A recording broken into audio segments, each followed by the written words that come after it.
মই এই সদনত উত্থাপিত বিধায়কখন হ'ল বৰ্তমানৰ নম্বৰ কেন্দ্ৰিক শিক্ষা ব্যৱস্থাই ছাত্ৰ ছাত্ৰীৰ সৃজনীশীলতা হ্ৰাস কৰিছে। মই মোৰ সুস্থ সবল মগজুৰে এই বিষয়ত উপনীত হৈছোঁ যে নম্বৰ কেন্দ্ৰিক শিক্ষা ব্যৱস্থাই ছাত্ৰ ছাত্ৰীৰ সঁচাকৈ সৃজনীশীলতাৰ হ্ৰাস কৰিছে।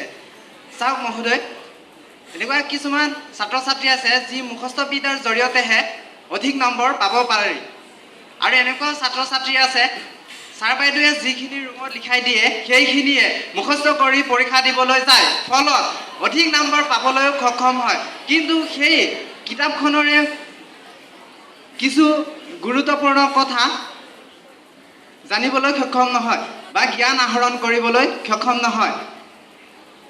ইয়াৰ পৰাই জানিব পাৰোঁ যে আমি নম্বৰ কেন্দ্ৰিক শিক্ষা ব্যৱস্থাই ছাত্ৰ ছাত্ৰীৰ সৃজনীশীলতা সঁচাকৈ হ্ৰাস কৰিছে। ছাত্ৰ ছাত্ৰীসকলে মুখস্থ কৰে, ফলত তেওঁলোকৰ মগজুৰ চিন্তা চৰ্চা আদি দিনক দিনে হ্ৰাস হ'বলৈ ধৰিছে।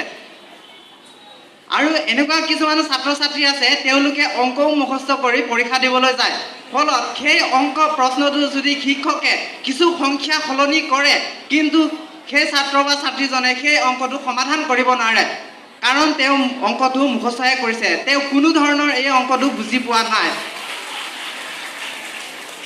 ছুটি প্ৰশ্নই আমাক মুখস্থৰ ফালে ঠেলি দিয়ে আৰু ফলত চিন্তা চৰ্চা মগজুৰ হ্ৰাস পাবলৈ ধৰে, ফলত সৃজনীশীলতাৰ সঁচাকৈ হ্ৰাস কৰিছে। বেছি নম্বৰ পোৱাত ছাত্ৰ ছাত্ৰীৰ লগতে অভিভাৱক জড়িত হয়, কিন্তু কোনো এটা মানৱীয় কাম কৰোঁতে ছাত্ৰ ছাত্ৰীৰ মগজুৰ চিন্তা চৰ্চা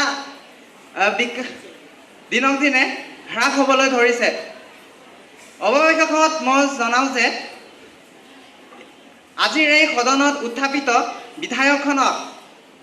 বিধায়কখনত কোৱা বিপক্ষীসকলক মোৰ লগত সহযোগ কৰি সপক্ষে হৈ ক'বলৈ অনুৰোধ জনালোঁ। নমস্কাৰ।